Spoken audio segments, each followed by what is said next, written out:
ត្រៀមតែបំពង់កស្រែកហូតទៅបងប្អូនថោនជាមួយនឹង Gensburg សហការគ្នារៀបចំកម្មវិធីប្រកួតប្រដាល់គុនខ្មែរខណៈយៈប្រចាំឆ្នាំនៅក្នុងពេលឆាប់ៗនេះ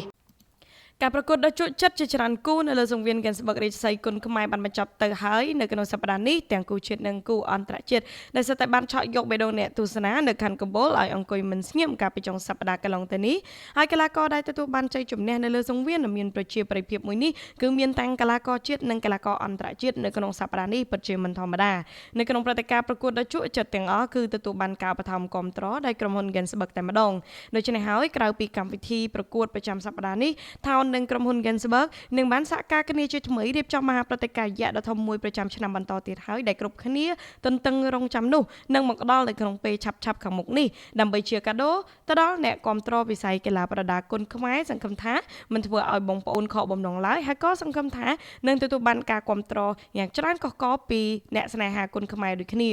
ត្រៀមតែសម្លេងហូនិងស្មារតីចូលរួមគាំទ្រកីឡាករគុនខ្មែរយើងនៅក្នុងកម្មវិធី Gensburg Golden Boy គុនខ្មែរដែលមាននៅពានរង្វាន់ស្រស់ស្អាតជូនទៅដល់កីឡាកររំលេចទៅដោយក្បូរក្បាច់រចនាដែលជាសភនភាពរបស់ខ្មែរដែលនឹងខិតជិតមកដល់នៅក្នុងពេលឆាប់ៗនេះហើយកម្មវិធីប្រកួតដ៏អស្ចារ្យនិងក៏ក្រើកនេះប្រមូលផ្ដុំសុទ្ធតែកំពូលអ្នកប្រយុទ្ធគុនខ្មែរលំដាប់ប្រទេសនិងនៅលើសង្វៀនតែមួយជាមួយនឹងកីឡាករអន្តរជាតិជើងខ្លាំងជាច្រើនរូបផងដែរ